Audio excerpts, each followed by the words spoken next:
Imported हुकूमत नामंजूर।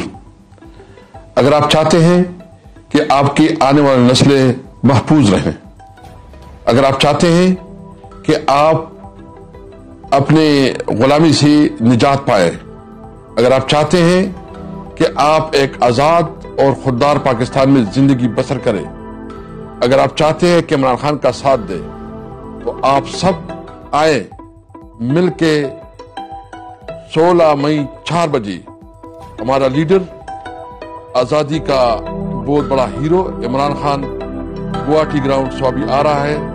इनका इस्तकबाल कीजिए, गुलामी से इनकार कीजिए।